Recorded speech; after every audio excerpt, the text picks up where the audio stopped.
down to prepare for max Q in about 30 seconds.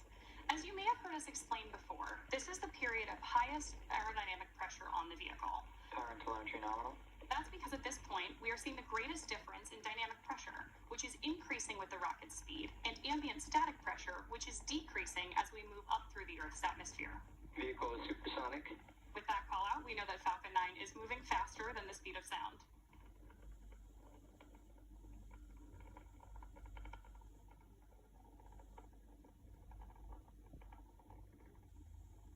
Max Q. With confirmation that we've passed through max Q, we have 3 events coming up in quick succession, starting with main engine cutoff, stage separation, SES1, or second engine start 1. Main engine cutoff, or MECO for short, is where all 9 Merlin 1D engines will shut off to slow down the vehicle in preparation for the next event, stage separation, or stage step for short. That's where the first stage booster will separate from the second stage. Right after stage SEP, the first stage will start its journey back to Earth, targeting a landing on our drone ship, a shortfall of gravitas, which is currently stationed in the Atlantic Ocean, about 680 kilometers downrange. Now, during that time, stage 2 will continue on its journey to space with the third event, second engine start 1, or SES1 on the nets, and this is where the single MVAC engine will ignite to propel the second stage along with the PSN Cetria payload to orbit. In addition to these 3 major events, the fairing house will also separate less than a minute after SES1, so keep an eye out for all of those coming up in about 10 seconds.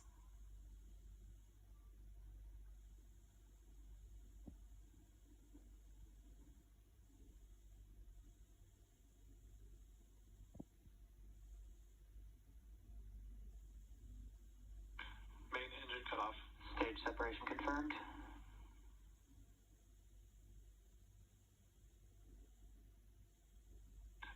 Startup. So you heard the callouts there, and you can see on your screen in this great dual view that we have that the MVAC engine on our second stage has ignited. Now this is the first of 2 second stage burns that we're tracking for this mission. And the first stage on the left-hand side of your screen is coming back to land on our drone ship, a shortfall of gravitas. Now we are also expecting fairing deployment. Both vehicles are on nominal trajectories. With that, we know that both vehicles are headed in the right direction. And as I was describing earlier, we are expecting fairing separation in just about 5 seconds.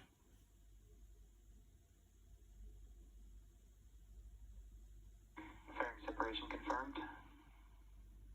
As some of you mentioned earlier, reusability is part of our secret sauce here at SpaceX. So with that confirmation of fairing separation, we know that both of those are coming home again. The first, or one of them is flying signal Bermuda for the 7th time and the other for its 9th.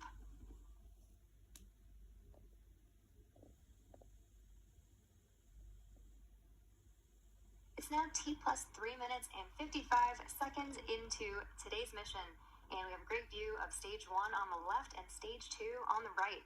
In order to complete today's landing, the first stage has 2 more burns left. Next up will be the entry burn, where 3 of the Merlin engines on the first stage will reignite, and this will help slow down the F9 first stage as it re-enters the upper part of the Earth's atmosphere. That entry burn should start in about 2-ish minutes from now and will last about 20 seconds.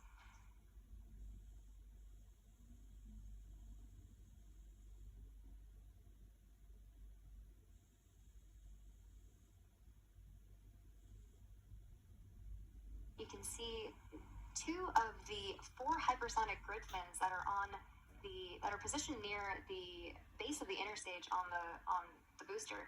And stage 1 is currently using nothing but the grid fins for steering as it's returning back to Earth.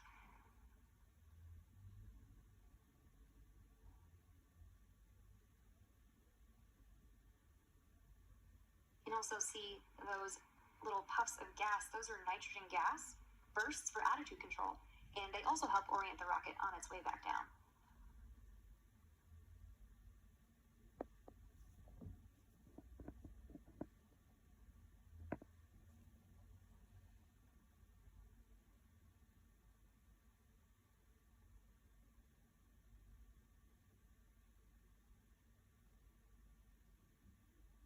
Some really awesome views of planet Earth behind stage 2.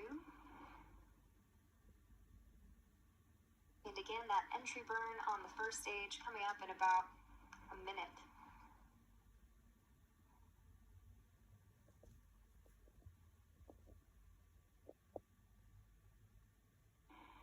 vehicles are on nominal trajectories.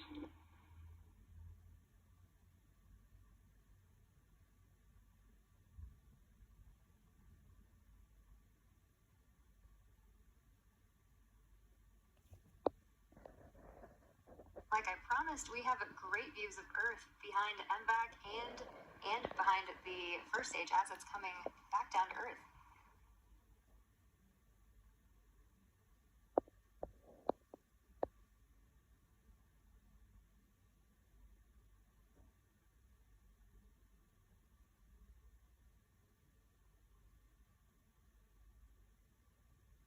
Stage 1 entry burn startup. You can see that 3 of those engines have now relit engines 1, 5, and 9 for the entry burn. About 20 seconds for this burn.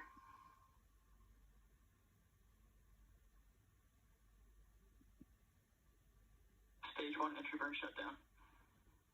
Now, with confirmation of entry burn shutdown, we have one last burn before the first stage attempts to land on our drone ship, and that is the landing burn. During the first stage landing burn, a single Merlin engine, E9, will relight and slow the vehicle down for its landing attempt on our drone ship, a shortfall of gravitas. As a reminder, the booster supporting today's mission has now flown for its 12th time, having previously supported CRS-22, Crew 3 and Crew 4, Turksat 5B, CRS-25, Eutelsat Hotbird 13G, O3B mPower, and 4 Starlink missions.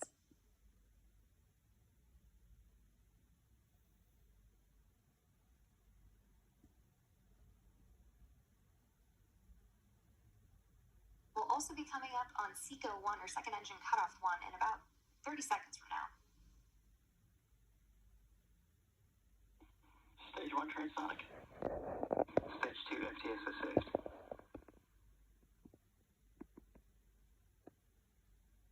See that MVAC continuing to glow bright orange until SECO 1.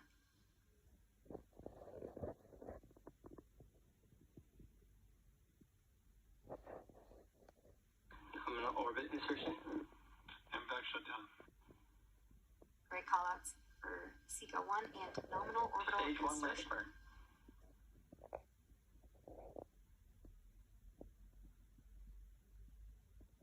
Expected loss of signal Cape Canaveral.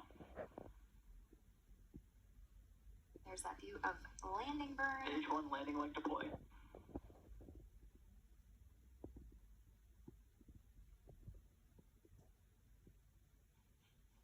And a great view of landing. This landing marks the 12th successful landing for this particular booster and marks our 201st overall successful recovery of an orbital class rocket. In addition to landing with confirmation of successful second engine cutoff and good orbit, we are going into a coast phase up until the second relight of our MVAC engine on the second stage, which will be followed by payload deploy.